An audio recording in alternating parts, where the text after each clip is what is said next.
Muito bom dia, boa tarde, boa noite. Não importa o horário que você esteja assistindo, o que importa é que você está assistindo ao Não É Podcast, o podcast do Não É Imprensa. E como todos os dias, nessa nossa 19ª, se não me falha a contagem, edição, estamos aqui com as presenças ilustres de Dionísio Zamêndola e Diogo Chiuso. Muito boa tarde, meus queridos. Boa tarde, boa tarde. Hoje, sem comentar sobre o Marçal, né? Perdeu a eleição, tá fora, acabou a graça desse programa. A gente vai falar do quê? Será? Sei Será? lá. O homem ainda tá no noticiário aí, rapaz. Acho que a gente não vai Exatamente. Na escapar verdade, de o, falar o, dele, no- não. o noticiário tá desesperado porque o Marçal não tá mais concorrendo. Essa é a verdade.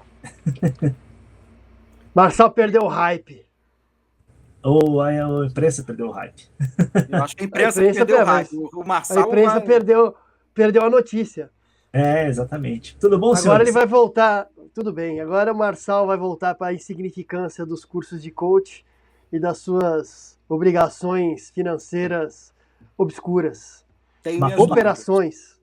vai- Operações, na verdade.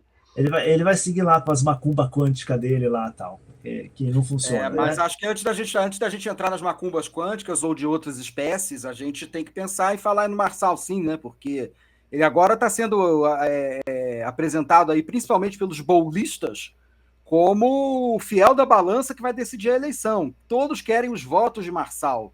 E aí, quem vocês acham que vai herdar os votos de Marçal? Nunes ou Boulos? Ele declarou apoio ao Boulos. É, O candidato que combateu o comunismo na prefeitura de São Paulo declarou apoio ao Boulos. Vê se pode. Esse pode, né? Mostra a cara de pau desse cara, né? Cara, acho que todo mundo é trouxa. E, cara, muito engraçado. Para onde vai os votos do Marçal, não sei, mas a primeira pesquisa que saiu agora da Datafolha já estava dando lá 55% de intenção de voto para o Nunes e 30% para o Boulos. Então vai ter que ter muito voto aí. Mas a melhor notícia que eu vi, sobre o resultado da eleição foi uma que falou que os petistas, muito petista revoltado, a moto aí, algum Deixa ela passar. passou a moto. Pô, desculpa, foi aqui. Foi uma moto que passou aqui, desculpa. Nossa senhora. Não, tudo bem. Então, Essas motos são uma voltando, né? desgraça. A melhor notícia que eu vi aí foi uma que falou que os petistas revoltados, por não ter um candidato petista na eleição, em vez de votarem no Boulos, eles votaram 13. Né? Então foi um voto Sim. do lado. 13, e deu tipo 50 mil votos. Esses 50 mil votos colocavam o Boulos na frente do Nunes no primeiro turno. Eu falo, mano, petista é muito burro mesmo, né? Os caras são os animais.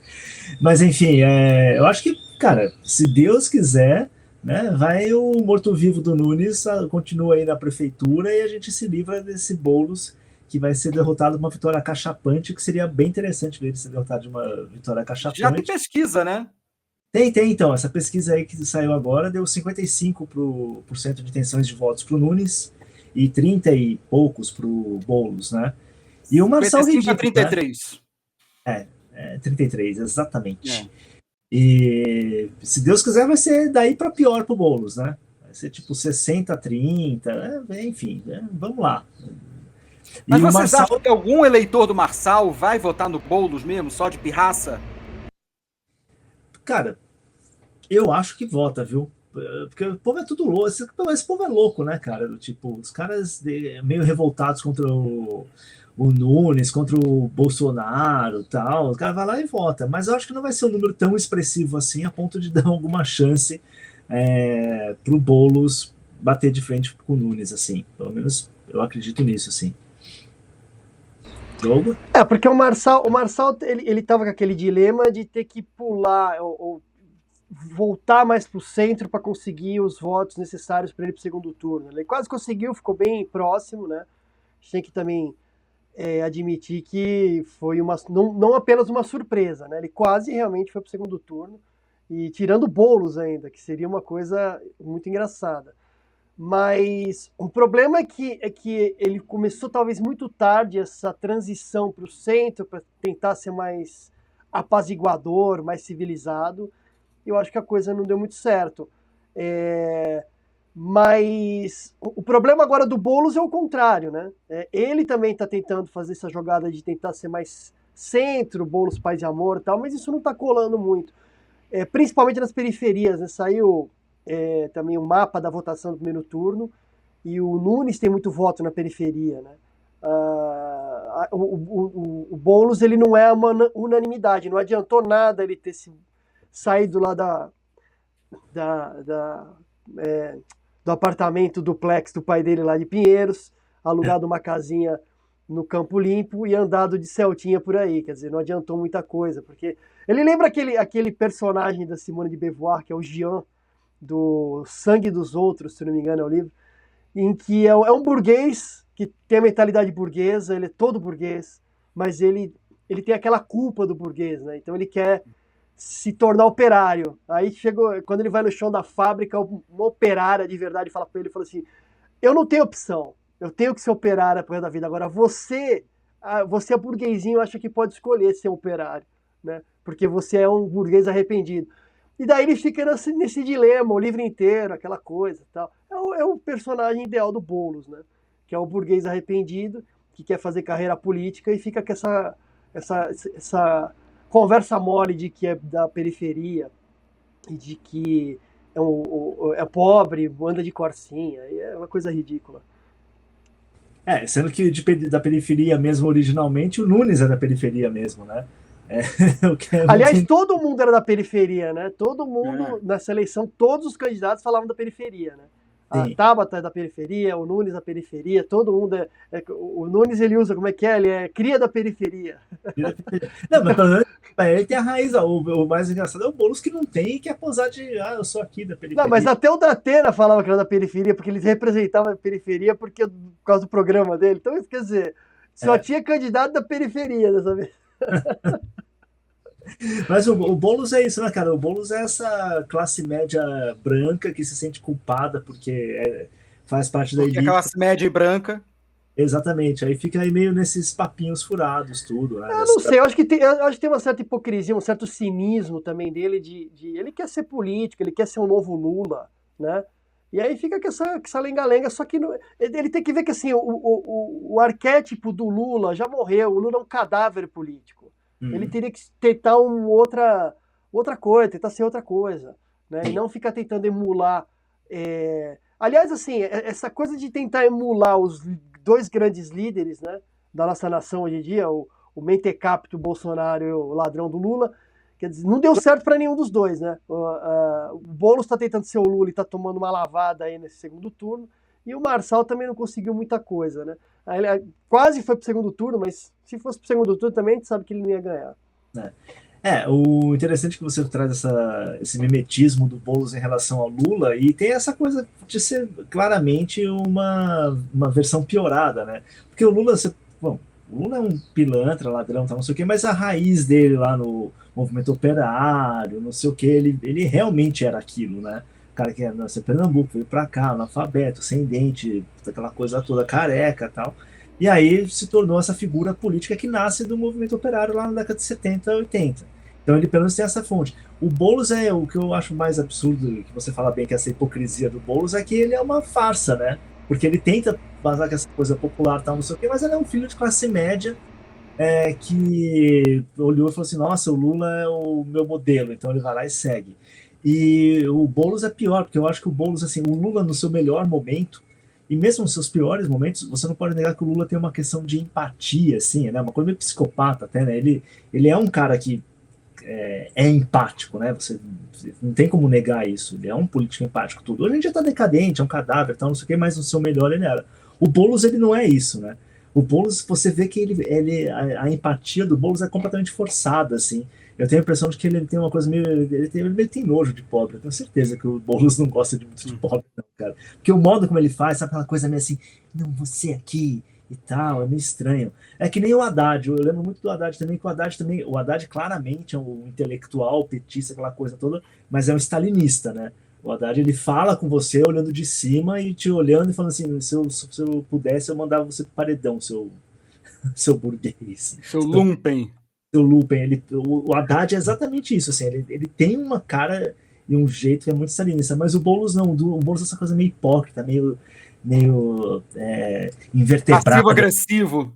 Meio invertebrado, assim, você vê aquelas propagandas, mesmo propagandas lá do sol dele, conversando com o pobre dele, às vezes chega um cara simples, humilde, cracudo lá pra falar com ele. Pô, Boulos, os caras falando não sei o quê. Aí o modo que ele pega o cara, não, vem cá, vamos conversar aqui e tal. Você vê que é uma coisa totalmente... não é empática, isso, né? Que é meio agressiva. O Vitor falou bem, é uma coisa passivo-agressiva, assim, do tipo, não, vem cá, vamos sentar aqui, vamos conversar, vou te explicar quem eu sou, tal, não sei o quê. Não tem nada daquela malemolência empática psicopata do Lula, né? Que é do tipo, não, vocês entenderam, é isso aí. Eu acho que ele tem uma coisa abominável, que é exatamente o que você fala, Gil, que é tratar o pobre como se ele fosse um coitadinho que precisa de cuidado. Você vê que o discurso dele é isso, eu vou cuidar da periferia, ele é o pai da periferia. Só que eu acho que esse discurso envelheceu já, eu acho que na periferia o pessoal quer oportunidade, o pessoal quer dar o rolê dele, entendeu? Quer ficar milionário, que agora todo mundo quer ficar milionário, todo mundo quer se dar bem da vida, entendeu? Então é outra dinâmica, é outro tipo de discurso. Então o cara não quer mais um tapinha nas costas e vem cá que eu vou te dar um abraço, eu vou abraçar a periferia, que eu vou cuidar da periferia. Esse tipo de coisa eu acho que ficou blasé, sabe? Ficou sem sentido, não faz mais sentido na época que a gente está vivendo. E por isso eu acho que o Boulos está flopando. Porque ele tem essa coisa abominável de tratar o pobre como um animal num zoológico, né? A periferia como um animal no zoológico, né? Como animais no jogo, como se fosse um zoológico de verdade, né?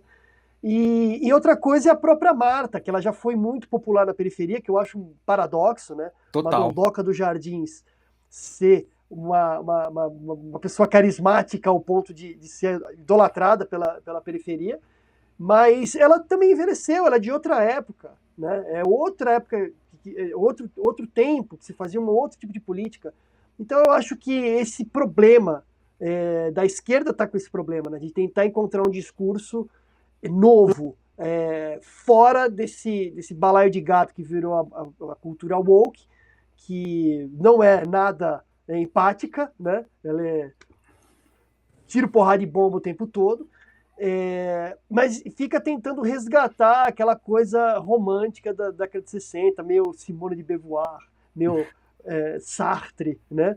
E que também não cola mais, não faz nenhum sentido isso para ninguém. O que você falou, acho que também tem essa dicotomia da esquerda atual, né? Porque você tem essa esquerda meio velha, antecipada, que tem uma mentalidade ainda 70, 80, e não que seja, eu até concordo em parte, sabe? Mas com a questão da luta de classes, o direito do trabalhador, vamos dar proteção ao trabalhador e tal, mas ao mesmo tempo você tem essa esquerda woke, que é uma esquerda que tem as pautas identitárias como suas principais bandeiras: gay, mulher, feminismo, minoria racial, aquela coisa toda. Só que isso é uma pauta que não é uma pauta popular. Obviamente, isso é uma pauta de elite. Porque só quem se preocupa com essas coisas é a elite classe média branca, Vila Madalena, Leblon, que se preocupa com isso. Porque o pobre mesmo, né, a pessoa da periferia, o pobre, o favelado, a gente aqui que tem que pagar o boleto todo mês, assim, os boletos são não sei o que, a gente está preocupado com as contas, com ter dinheiro, de ter uma vida um pouco digna e tal. E a vida digna é você conseguir pagar suas contas, né? Eu acho que isso é uma coisa que as pessoas, essa esquerda woke, não percebe também, que a dignidade está em você poder cumprir suas obrigações, né? Pagar suas contas, ter um teto para morar, poder alimentar seus filhos e tal. Depois você vai se preocupar com o banheiro trans, depois você vai se preocupar com racismo estrutural, com o que quer que seja, dessas coisas práticas que a esquerda woke não se preocupa, né? E já a esquerda mais tradicional, que é essa esquerda representada pela Marta, e acho que essa empatia que a Marta tem na periferia, ainda esse crédito que ela tem, porque mesmo na prefeitura dela, ela ser uma dondoca, tudo, ela fez coisas que ajudaram o pobre, seja o corredor de ônibus, seja outras coisas assim, que realmente, assim, na prática da cidade naquela época, ajudaram as pessoas, entendeu? Então acho que essa é o que ela ainda tem. Mas o Boulos não tem isso, claramente o Boulos é essa figura passivo-agressiva que não gosta de pobre, que claramente fica posando aí com o Celtinha dele e tal, não sei o quê, mas é muito fake, você percebe no olhar dele, assim, né? Você percebe no jeitão dele, assim, que é do tipo... Sabe qual é o lance do Boulos? O lance do Boulos é instrumentalizar a miséria. Isso ele faz muito bem. Então o pobre para ele é um instrumento para ele adquirir o poder. Para ele ter poder, para ele ser o político que ele é, para ter a bandeira dele e tal. Acho que esse é a esquerda como um todo?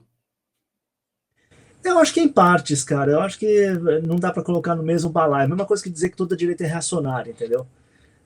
Eu acho que tem É méritos. claro, existem esquerdas e esquerdas, tá certo, mas eu falo Exato. essa esquerda a qual o Boulos pertence. Aquela esquerda psolista, né? Tal. É. Em parte sim, mas eu só não gosto de colocar muito no mesmo balaio, porque. Não, claro. Aliás, né, até para contradizer aí, outro dia aí veio pintou um comentário aí falando que o nosso programa estava muito ultradireita, parecia não sei o que, tava falando, não, a gente não é de ultradireita, a gente não é nada aqui e tal, então eu acho que tem essas nuances, assim, acho que esses aspectos. Sem dúvida. Tem que ser atenuado. Se a gente for ver exatamente assim, a gente tem uma esquerda, um movimento de esquerda, principalmente no Brasil, muito grande, né? Muito que faz tempo que tem, né? O PT foi criado na década de 80 e tudo mais. A direita está surgindo agora, né? E ela ressurgiu depois da ditadura militar, muito tímida, porque ninguém queria falar que era de direita naquela época. Sim. Porque você, na década de 80, 90, no começo da década de 90, você falar que era de direita, você era taxado na mesma hora de ditadura militar. Você tinha que responder pelo cadáver da ditadura militar. Né? Sim. Então eu lembro que quando começaram a se movimentar, o pessoal mais conservador, eles falavam que eram liberais, né? Não liberais no sentido von Mises agora, nesse liberalismo econômico, né? Essa bobajada toda, mas aquela coisa do liberal do Meira Pena, do Roberto Campos, né? Da Sociedade Montpellier. Você lembra da Sociedade Montpellier? Né? Alain Perrefit, aquela coisa toda. Sim. Então, aquela coisa mais intelectualizada, inclusive, né? Que traziam ideias de fora, aquela coisa meio cosmopolita. O Meira Pena era uma figura assim, muito cosmopolita, tinha sido embaixador na maior parte do mundo, falava várias línguas, tal, correspondia com várias pessoas de outros países. Então, tinha aquela coisa bem cosmopolita, meio... que era, em certo aspecto, era bem progressista, né? No sentido de progresso mesmo, de tirar o Brasil do atraso, aquela coisa toda, né? O Meira Pena falava do Estado mastodôntico e tal, tudo mais. Então, depois, quando o PT caiu em desagrado popular, né? Com a corrupção toda e a Lava Jato e tudo mais, que não sei se vocês lembram, teve uma campanha para prefeito, que os prefeitos petistas usavam bandeiras azuis, não usavam a estrela, né? Porque era vergonhoso ser do PT naquela época, e queimava o filme, né? Ninguém conseguia se eleger sendo do PT naquela época. E aí foi quando veio a ascensão dessa nova direita, que veio desorganizada, né? E está desorganizada até hoje, né? Você vê que, por exemplo, o advento do Pablo Marçal e a briga que ele arrumou, a confusão que ele arrumou dentro da direita, só demonstra isso, que a direita não tem princípios, não tem valores, não tem partido, não tem nada. É uma agremiação de pessoas que odeiam o PT e de vez em quando idolatram o Bolsonaro, daí idolatram, sei lá, o Pablo Marçal, o Tarcísio de Freitas, e fica idolatrando pessoas, porque não tem um conteúdo programático, não tem ideias, não tem princípios, não tem uma ideia de país, não tem nada, né? Então a direita é, na verdade, um bando de revoltado. É só isso. Foi engraçado que na nossa live lá da eleição, né, que o Martim teve um surto lá, começou a xingar todo mundo, você que ficou ofendido, o Martim e tal, eu tava nervoso. Ele ficou bravo porque chamaram ele de Boulos. Ele parece, cara, a primeira vez que eu vi uma live de vocês, eu falei, nossa, o Martim tá muito parecido com o Boulos mesmo, vai fazer o quê? Acontece, porra.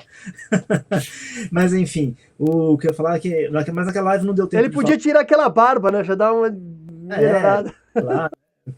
Raspa a cabeça ou então deixa um barbão assim, fica parecendo um terrorista, alguma coisa assim. Bom, enfim, o que eu ia falar, eu ia falar naquela live lá, mas não deu tempo, minha conexão estava muito ruim também, mas é engraçado que você comentou isso, eu ia comentar exatamente isso, que é muito interessante que a gente tem acompanhado nos últimos anos o surgimento de uma parte do eleitorado, do parte político, que não tem mais vergonha de falar que é de direita. Que realmente, como você falou muito bem, durante um bom tempo ninguém falava, ninguém nem pensava de falar assim, nossa, eu sou de direita. Era um negócio assim, ser de direita era ser ou militar ou ser malufista, né? Ou ser adepto de Sarney, era aquela coisa. O direita que a gente cresceu vendo era, puta, eu falar que sou de direita para ser confundido com malufista? Não, né? Você trouxe isso muito bem. O que eu acho é que você tem duas direitas hoje no Brasil. Você tem uma direita revoltada, anarca, meio porra louca, da qual aqui a gente pode falar que a gente faz meio parte dessa turma.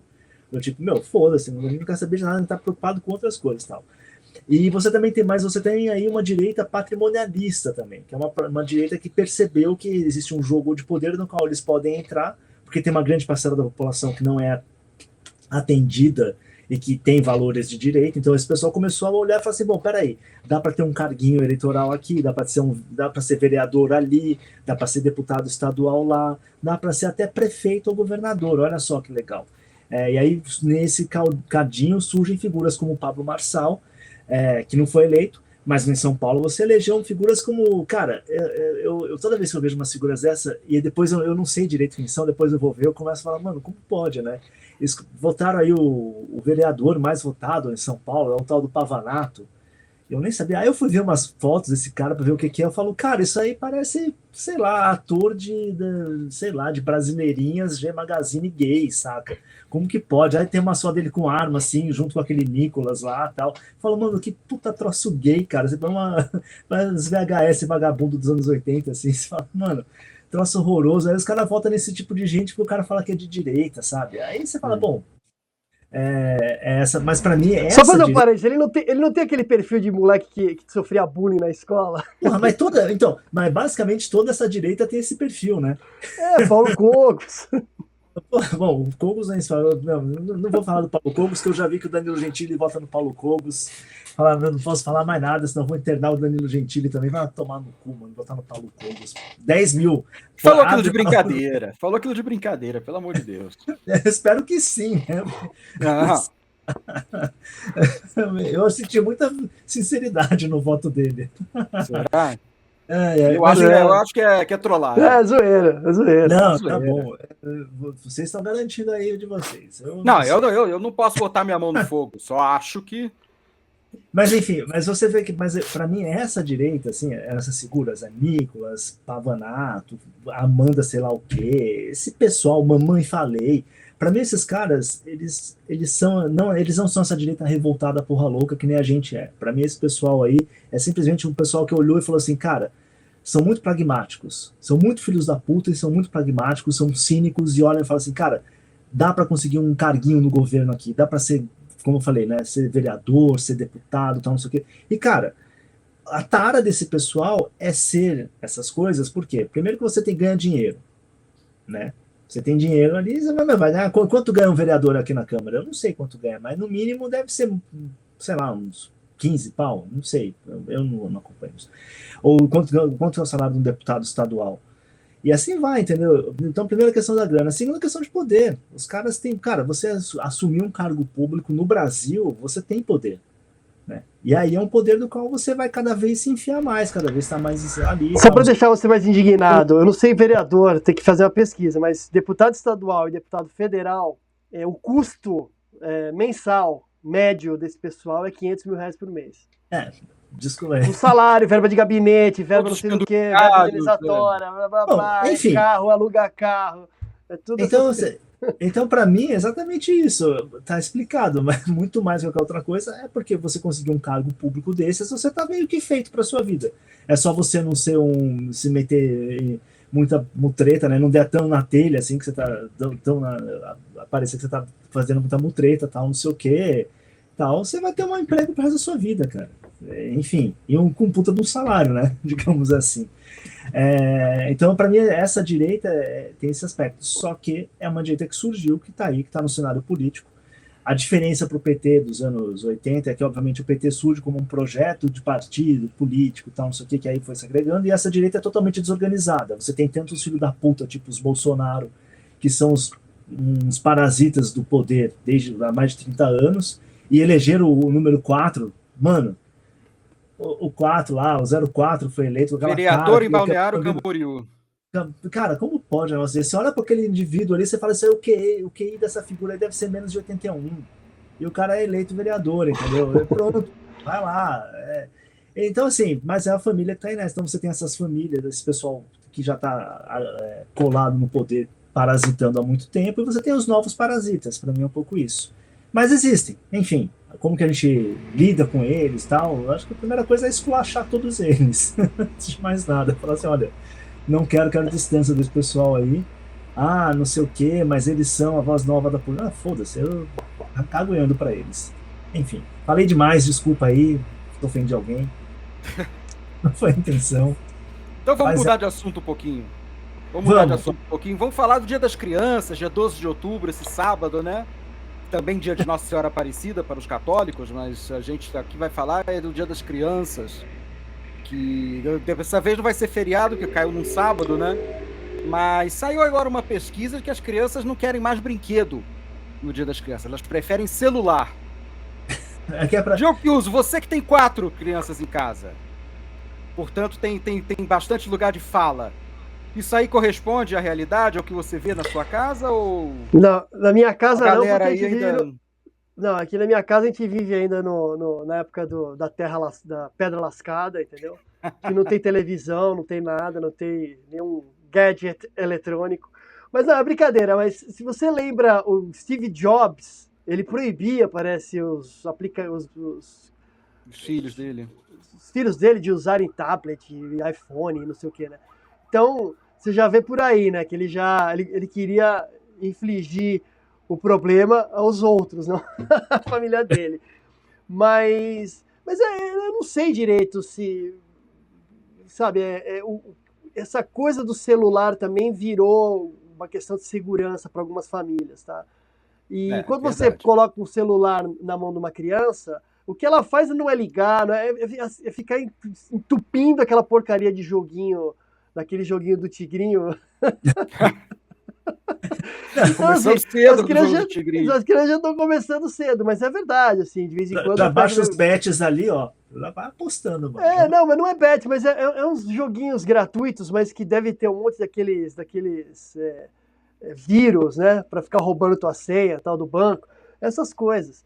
Mas eu não sei se o que está acontecendo, porque, por um lado, assim, tem muitos pais que estão de saco cheio das crianças e ficam tacando coisas para eles ficarem vendo o dia inteiro no celular. Deixa a criança com o celular, eles não enchem o saco. É a nova televisão, né? Antigamente a mãe ia fazer o almoço, ligava a televisão e deixava a criança vendo lá a sessão da tarde, sei lá o que lá, ver o show da Xuxa. Mas agora, como não tem mais televisão, é a internet. A internet virou a babá eletrônica das crianças, né? Mas a gente, por exemplo, aqui em casa a gente evita isso, de ficar muito, essa coisa de internet, de celular. A gente tenta ser um pouquinho mais, realmente, idade da pedra, tenta introduzir essa cultura de livros, de desenhar, essas coisas que era bem comum da pedagogia do século, sei lá, 13. O problema de você deixar... Eles estavam todos trabalhando no campo. O problema de você deixar a internet educar suas crianças é que pode surgir uma figura tipo Felipe Neto para ensinar eles, né? Mas pior não é o Felipe Neto, pior é o irmão dele. O irmão dele é muito pior. E ninguém fala. Não, eu tô ligado. Mas assim, a matéria surgiu, na verdade, o que me chamou a atenção é porque as crianças não querem mais brinquedos, né? Não é só uma questão de, o celular tá... Não, elas estão preterindo os brinquedos, os tradicionais brinquedos, né? Forte Apache. Pô, eu queria comprar um Forte Apache para mim. Aliás, a da Gulliver. Mó legal. Alguém teve Forte Apache aí? Eu tive. Pô, mó legal, né? Era muito legal. Fiquei nostálgico esses dias, assim, eu vi uma matéria sobre a Gulliver e falei, pô, eu queria comprar um Forte Apache para mim. Enfim, as crianças estão preterindo esses brinquedos, né, tipo boneca, Forte Apache e tal, não sei o que, por celular, por eletrônico. E eu acho que isso, na verdade, é um sintoma também desse momento cultural que a gente vive, de substituição dos objetos físicos reais, concretos, por essa vida digital, assim. E que vai começando cada vez mais cedo, e o grande problema disso é que lá na frente, o que vai acontecer? O Diogo outro dia compartilhou uma matéria aí da The Atlantic, falando que as faculdades de elite nos Estados Unidos, os caras estão chegando nas faculdades de elite para cursar né, as matérias e tudo, e os alunos dessas faculdades de elite nos Estados Unidos, eles não têm o hábito de ler mais, de ler um livro inteiro, assim, pegar um livro de, sei lá, 500 páginas, 300 páginas e ler. Por quê? Porque eles estão sendo educados a ler textos mais curtos, textos rápidos, textos informativos. Então, eles não têm preparação para chegar numa faculdade, eles não têm preparação adequada quando chegam numa faculdade e o professor chega e fala assim, olha, vocês vão ler aí livros mais parrudos, né? Sei lá, Ética Nicômaco do Aristóteles ou Moby Dick, os caras não têm... Não é que os caras vão boiar, os caras não têm condição de aprender aquilo. Aí eu fiquei pensando, aí você une as duas coisas, você percebe a catástrofe que a gente está passando cultural, né? É uma catástrofe avassaladora. E aí eu estava conversando com o meu grande amigo Fábio Cardoso, né? Falando, cara, e se isso é a situação nos Estados Unidos, imagina a nossa aqui no Brasil, né? Se os caras chegam lá... E é isso, né? O molecada quer cada vez mais ter o seu celular. Eu entendo o que o Diogo falou aí, da criança ficar lá com o brinquedinho dela, tal, não sei o quê. Mas você vê muito, caras, você vê muito no Instagram, você vê muito TikTok, tal, não sei o quê. A molecada, na verdade, está tentando ser a celebridade do momento ali, né? De alguma forma, com dancinha, com não sei o quê, tal, não é só uma coisa para ficar num joguinho, é para ficar imersa naquele universo ali, tudo. Enfim, eu acho que é meio catastrófico por um lado, assim, sem querer ser catastrófico, mas é meio catastrófico.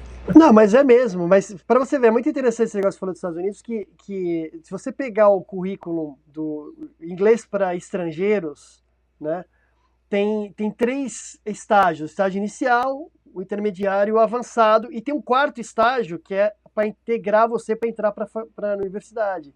E ali nesse 4º estágio tem americanos, que é pessoas que não têm o domínio da língua inglesa, mesmo sendo nativo da língua. Sim. Né? Não consegue escrever direito, tem dificuldade e tal. E quando eu percebi isso, eu achei muito doido isso. Falei, peraí, como é que o cara...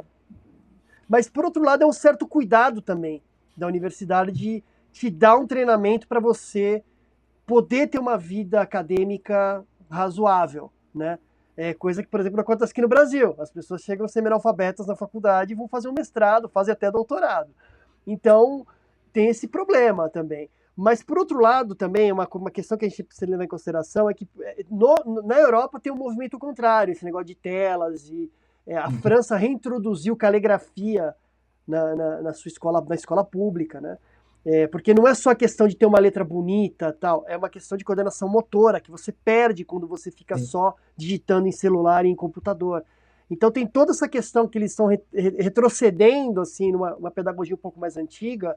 E eu brinquei aqui falando do século XIII, mas a pedagogia de criança, ela começa no século XX, né? Com uma pedagoga inglesa, que eu não vou lembrar o nome, depois que a Maria Montessori, depois tem várias, M. Pickler e várias outras que foram desenvolvendo métodos para crianças, né? Método de educação infantil. Porque se você pegar, por exemplo, na Grécia Antiga, a criança era uma coisa, né? Então, pega essa coisa, leva para lá.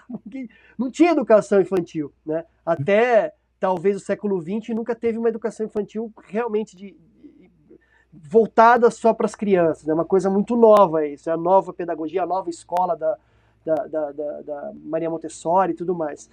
Mas na Europa ainda, voltando, né? Que eu estava dizendo que na Europa tem uma contrapartida a essa questão da tecnologia. Porque todo mundo foi muito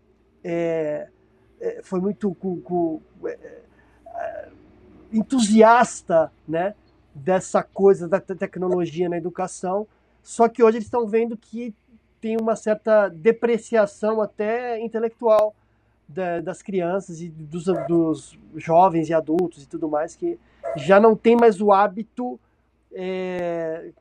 que fortalece intelectualmente a pessoa, né? Que é a leitura, a escrita, essas coisas todas, mesmo música, né? A música hoje é muito mitigada, né? Antigamente as pessoas compravam um disco inteiro, ouviam o disco inteiro. Hoje não, hoje é tudo muito 10 segundos, 15 segundos, 20 segundos, é tudo muito fragmentado. Isso é muito ruim. Mas pelo menos na Europa, parece que já tem uma certa contrapartida a isso. E os Estados Unidos continua na cultura de drywall dele, tentando emular, né, essa cultura clássica com paredes de drywall. Eu achei que o Diogo daqui a pouco fosse defender o Trivium e o Quadrivium nas escolas. Mas Mas eu acho que eu já comentei isso aqui em algum programa atrás, mas o Diogo falou dessa questão da caligrafia e da música e tudo, mas acho que eu já comentei isso. Cara, o próprio ato que a gente tinha na época, né, comprar o disco de vinil, colocar o vinil na vitrola, apertar os aparelhos, descobrir como mexe na agulha e tal, olha a quantidade de movimento que você faz isso, olha a quantidade de processos Habilidades, né? cognitivos, habilidades que você desenvolve no simples colocar um disco de vinil que hoje as crianças vão perdendo, né? O Byung-Chul Han, o filósofo sul-coreano alemão, né, radicado na Alemanha, tem um livro sensacional chamado Não Coisas, em que ele fala muito sobre isso daí, sobre a nossa relação com os objetos físicos, né? Então, e como a gente vem perdendo essa relação e ao mesmo tempo de quanto ela é importante para a construção da nossa para a construção da nossa própria identidade, para nossa relação com o mundo, com o outro, tá? É um livraço, aliás, esse Não Coisas. É um livrinho que é um livraço. É um livro pequenininho, mas é muito bom. Mas, enfim, conselho aí, eu não tenho filhos, o Vitor disse que não tem filho. Aí, não que eu saiba. Não que ele saiba, ele não tem, mas acho que o conselho é esse, você que é pai e tal, dá livro para seus filhos, dá brinquedo, compra um Forte Apache, ó, legal o Forte Apache. Ó, isso que você falou da música, é interessante que tem uns estudos de um. Posso falar o nome dele errado agora porque eu tô falando de cabeça, mas é Glenn Schellenberg, se eu não me engano, da Universidade de Toronto, que ele estudou o tal do efeito Mozart, o famoso efeito Mozart, né? Que acho que foi na década de 80, 90, as mães colocavam fones de ouvido na barriga com Mozart, porque acreditava que isso aumentava o QI das crianças. E ele fez os testes com isso. E ele descobriu o seguinte, que o QI não aumenta ouvindo música, mas aprendendo música. Porque se aprende a raciocinar matematicamente, ou mesmo de interligar notas, essas coisas. Todo esse mundo da música, da criação musical, e também da descoberta do instrumento, de você tocar o instrumento, pegar ele na mão e tudo. Então a coisa do trabalho manual, né? Que você vai ter tocando piano, tocando violão, tocando um violino, sei lá. Isso tudo contribui para aumentar o QI da criança, né? E são os estudos, Glenn Schellenberg, da Universidade de Toronto, se eu não me engano. São muito interessantes esses estudos, porque vai um pouco na linha do que você disse aí, quer dizer, você aprender a fazer as coisas e montar, desmontar, isso tudo aumenta a sua capacidade cognitiva, a sua capacidade de raciocínio e tudo mais. É por isso que, assim, fujam das telas, né? Fujam das telas, exatamente. Agora, sabe o que faz aumentar o QI também e te propicia uma série de ganhos? Participar do Clube do Livro do Não é Imprensa. Vamos falar um pouquinho do Clube do Livro, que tá bombando, né? Boa lembrança. Aí, ó, Vitor, tá bombando, tá muito legal, assim. Já fechou a primeira turma, estamos seguindo para fechar uma segunda turma aí. As inscrições, a gente está gravando na sexta, hoje é dia 11, domingo é dia 12, 13. As inscrições dessa segunda turma vão até o dia 16. Então, se você está acompanhando a gente aí, não perca tempo. Se você não se inscreveu ainda, se inscreva, que é bem massa. Você vai ganhar 4 livros, vai ter 6 encontros para conversar sobre os livros. Desses 6 encontros, 2 são com autores convidados. Você recebe os livros. Se você não é assinante do NEM, na sua inscrição, você ganha 1 ano de assinatura do NEM. Então é sensacional aí, pessoal. Por favor, participem e escapem dessa cultura dominante que cada vez mais assola e devasta esse país, que eu acho que vai ser o gancho para o Vitor chamar a próxima pauta. Sim, a próxima pauta está relacionada a isso. A gente ainda vai fazer as indicações literárias sempre no final, mas antes vamos falar um pouquinho da Flip, que está acontecendo lá em Paraty, né? Feira Literária de Paraty, e que esse ano virou uma grande roda de samba, uma grande roda de umbanda, de candomblé. Explica aí pra gente o que foi isso aí, Diogo. Não, eu não sei não, o Dio explica melhor que eu. Eu explico, não, você fala matéria lá. Não, ô, Diogo, lança aí que a gente continua. Vai, Diogo, você que leu lá e ficou todo indignado e tal. Não, é que a Flip costuma ser acusada de elitista, né? E eles resolveram dessa vez, para tirar esse estigma de elitismo, chamar um rapaz lá para fazer uns rituais de macumba e não sei o quê, coisa afro-brasileira, blá blá blá. E assim, a gente não tem coisa mais. Eu brinquei outro dia falando que só faltou o Caetano estacionar o carro no Leblon, né? Que é tudo clichê em cima de clichê, quer dizer, ele, não tem coisa mais elitista, mais burguesa do que você falar, vamos chamar um pobrinho para colocar aqui, vamos chamar alguém da cultura africana para colocar aqui, para dizer que nós somos pessoas benevolentes, que estamos preocupados com o pobre, com a cultura africana. Tá? Primeiro que eu acho meio bizarro isso, ficar falando que cultura afro-brasileira. Cultura africana, a maior parte dela é o animismo romano, greco-romano. Então, quer dizer, não é, sabe, essa coisa africana. E sem dizer que a maior parte hoje dos africanos são cristãos, né? Teve até uma dessas estudiosas da África que teve no Roda Viva um tempo atrás e falou isso, né? É escritora, na verdade, né? A escritora, né? Nigeriana, a Chimamanda, ela teve uma brasileira lá, né? Uma brasileira foi contar para ela, mas como que é essa questão das religiões africanas lá na Nigéria, tal, como que funciona, tudo. A Chimamanda olhou para ela com uma cara do tipo, hã? Não, a gente lá é tudo cristão. Mais ou menos isso dela, né? Não, e tem uma. Assim, eu sou católico, eu acho bizarro, por exemplo, a missa afro que tem na. Porque eu acho um desrespeito, inclusive, com a cultura africana, que fica parecendo aquela coisa caricata, aquelas pessoas vestidas de verde-limão, sabe, com chapéus, não sei o quê, como se aquilo fosse comum na África, e não é.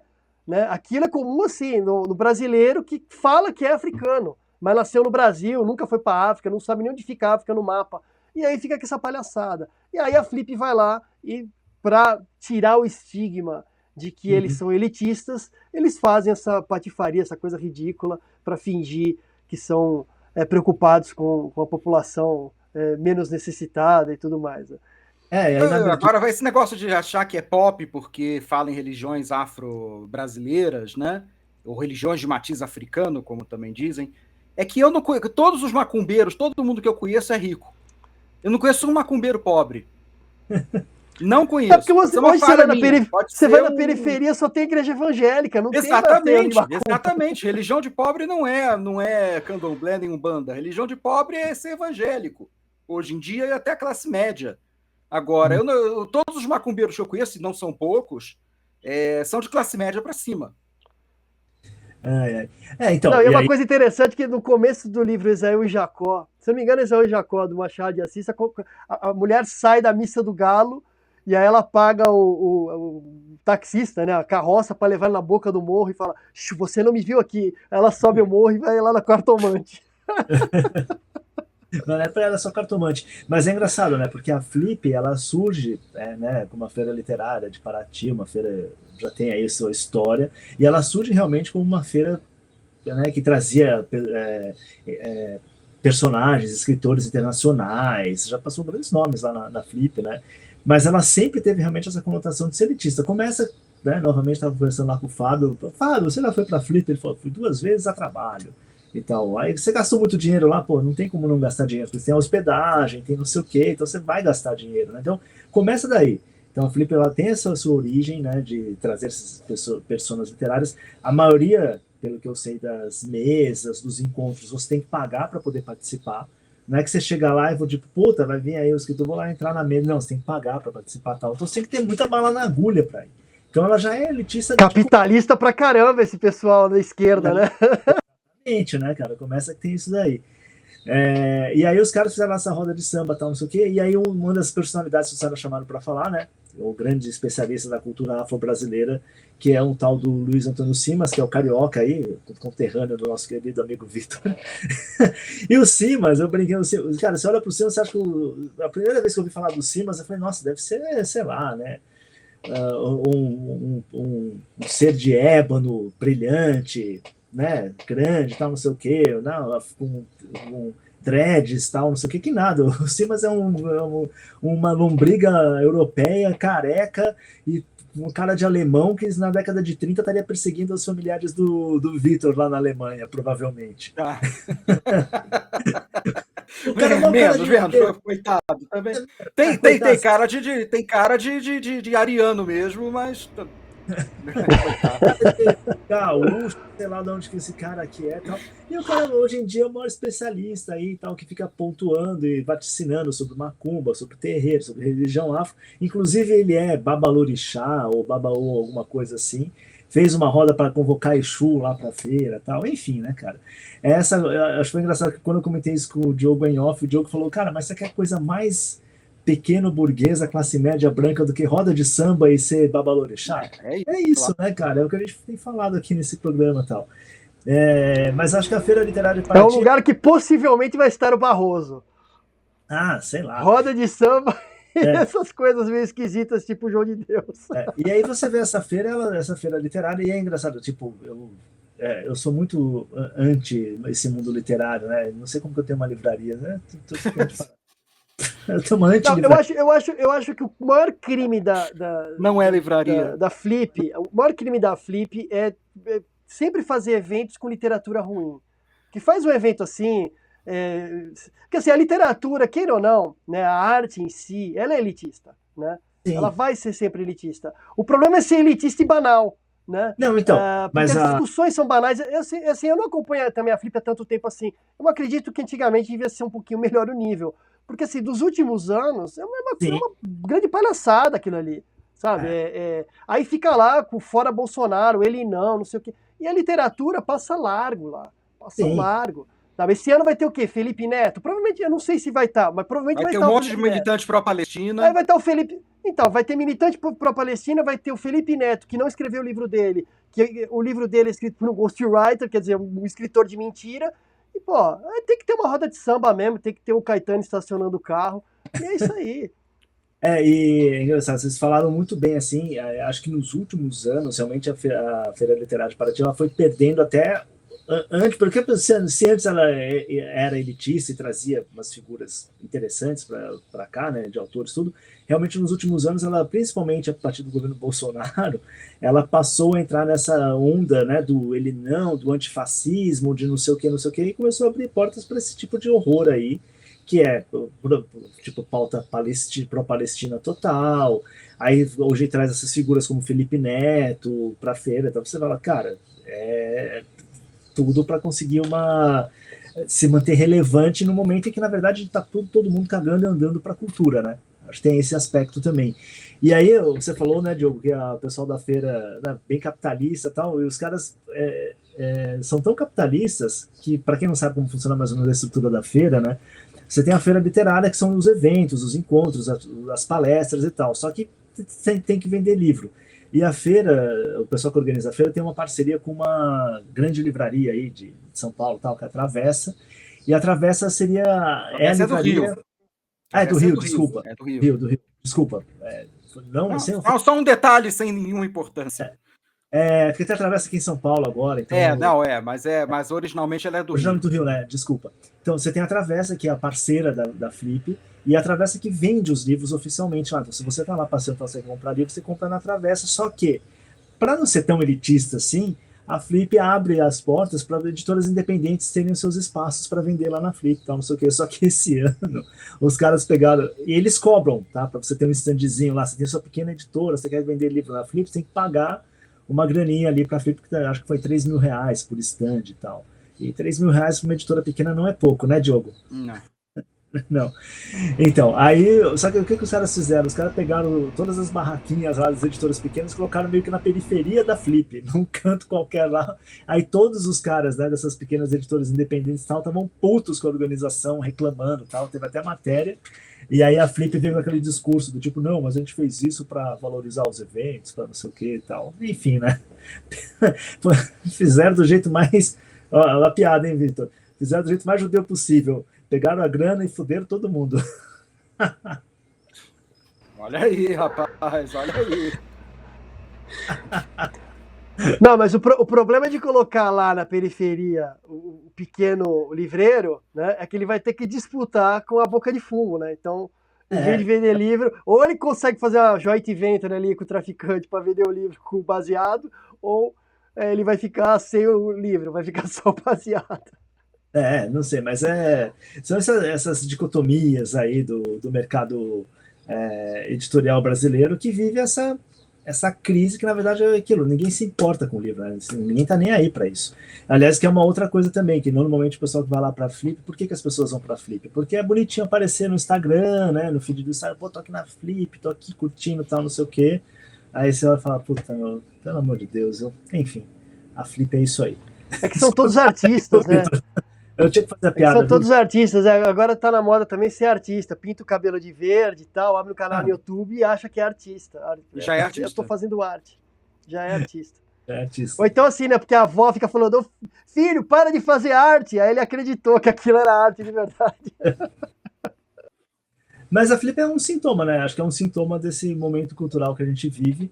Ela foi piorando ao longo dos anos, muito reflexo do que é a cultura hoje em dia, né?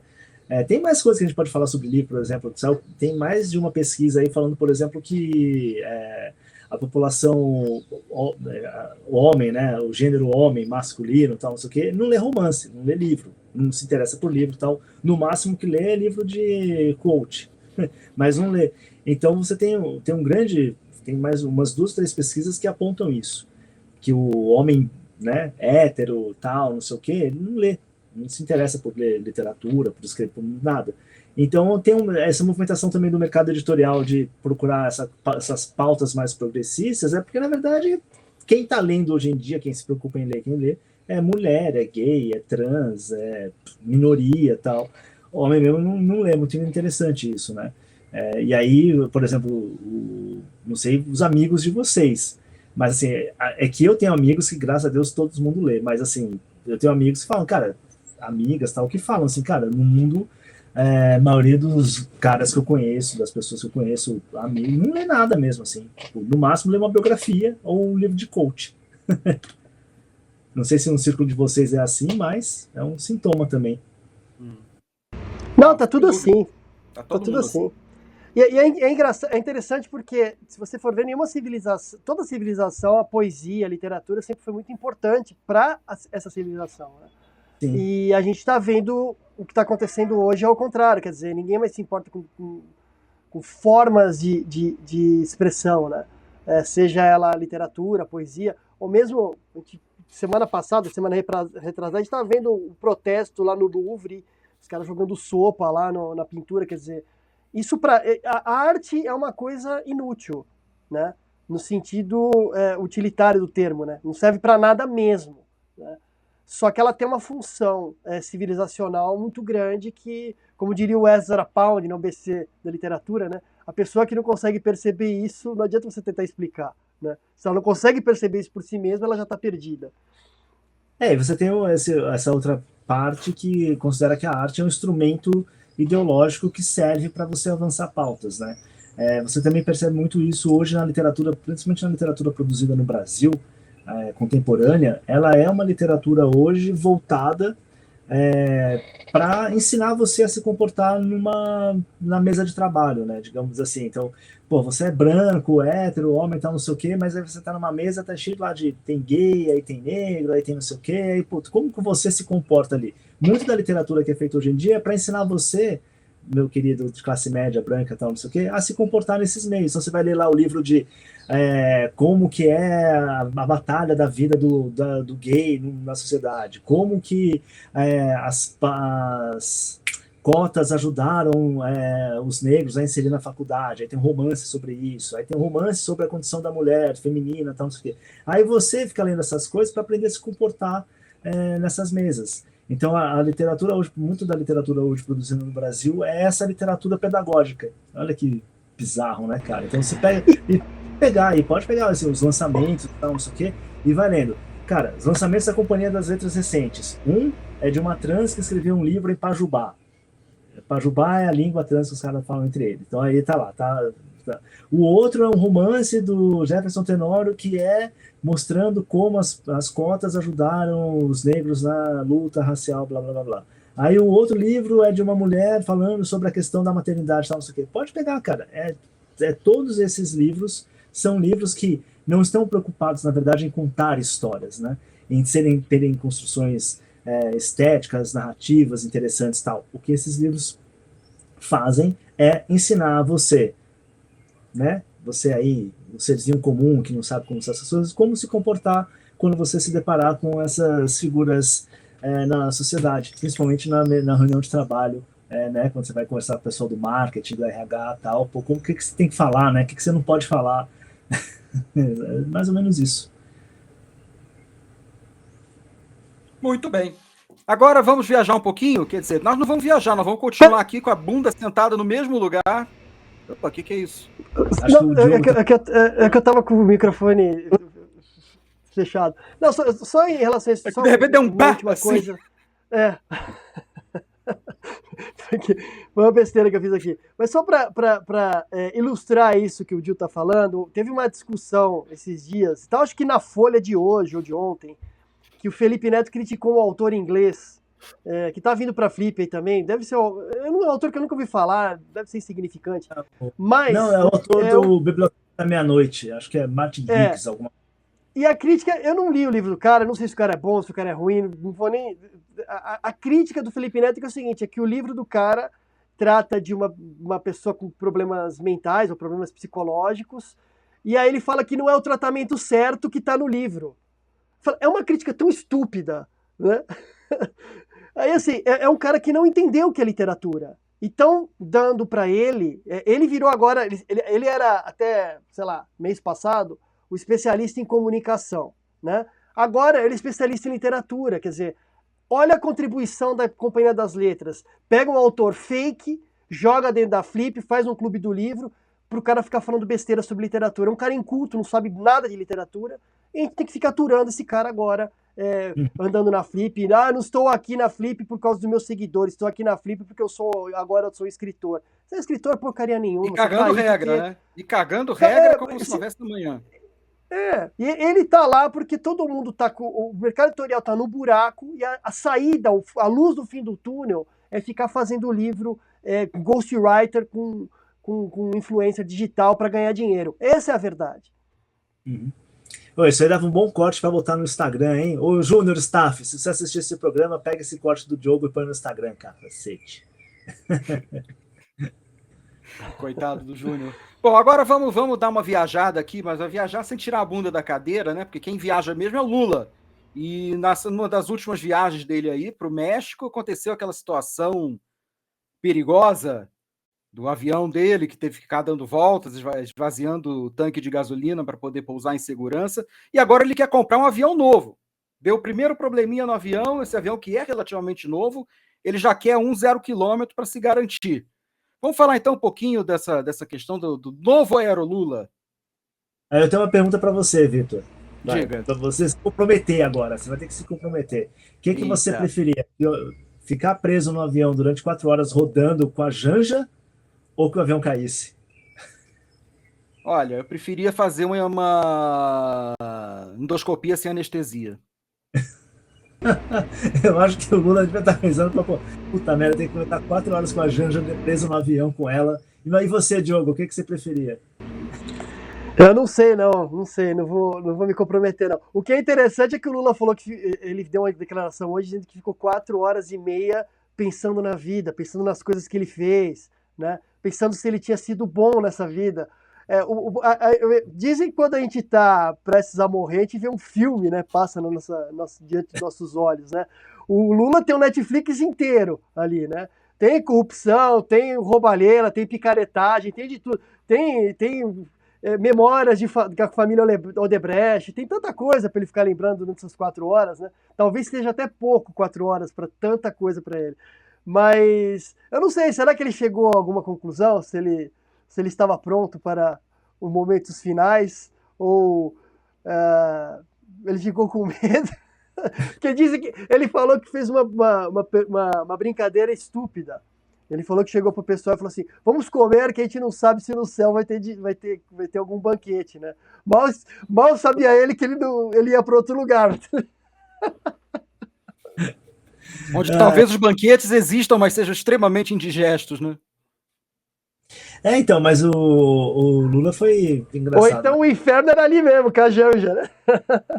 Imagina, passar a eternidade no inferno com a Janja, que inferno. Enfim, o Aerolula, né? Vai ter que comprar um Aerolula 2.3 aí agora, 2 ou 3, né? Mudar o avião e tal. É mais motivo para gastar dinheiro, né, gente? No fundo é esse. Nosso dinheiro. Nosso dinheiro, tudo. E tudo bem, ainda bem que o avião não caiu. Eu acho que eu comentei isso aqui também em outros momentos, mas ainda bem que não caiu, porque a gente quer ver mesmo que o Lula se torne ser decrépito, abandonado e que vire cinza na história. O pior que não vai acontecer, né? Se não fizeram isso com a porra do Vargas, né, cara? Os caras, Eu ia falar isso. né? Se a gente não se livrou do Vargas, o Lula, depois que morrer, vai atormentar a gente por A muitos gente se livrou assim, ninguém mais lembra que é Getúlio Vargas. Ah, não, Ninguém lembra mais lembra. porra, lembra, viu? As classes letradas sabem. Então, esse que é o problema, Mas as né? classes letradas são inócuas também, né? Não, Tem que sair sim. na rua perguntando, aí as pessoas não sabem nada, não sabem nem que. Acho que não lembra nem quem foi o Ayrton Senna, cara. Os Calma, geração né? X Millennial. Calma. Se você sabe que é o Ayrton Senna, deixa um like aí pra gente. Tem que pedir like nos programas também, né? Porque senão o pessoal... É bom, claro. Até porque a gente vai pro YouTube também. vai pro YouTube e tal. Mas Eu já vou tomar bronca porque eu não coloquei o QR Code, mas tudo bem. É verdade, até agora o QR Code não apareceu, né? Por falar em QR Code, qual que é a semelhança do governo do Lula com o governo Maduro? Ah lá, o QR Code. Enquanto isso, assine aí o Não Imprensa, enquanto você pensa nessa resposta. A semelhança é que... Não, diga. Não, é que a semelhança... Então, é que a semelhança é que são dois governos que, a depender do ponto de vista, são governos de direita. Sim, é verdade. De acordo com a Globo News, pelo menos, né? Exatamente. Então, aproveitando o gancho, aproveita que a sua direita tem o QR Code do Não é Imprensa. Você tem o direito a fazer um teste de 7 dias para conhecer o site, ver lá o que a gente está fazendo. Tem muita política falando mal do Lula, falando mal do Bolsonaro, falando mal de todo mundo, que é a nossa marca principal. Mas também tem muita literatura, tem textos, ensaios sobre cinema, sobre séries. Tem muita coisa legal lá. Entra aí no Não é Imprensa, passa o seu celular aí, pega o QR Code, ou então entre em nãoeimprensa.com/teste e você vai ter direito a fazer um teste de 7 dias para conhecer o Não é Imprensa e ver o que a gente está fazendo por lá.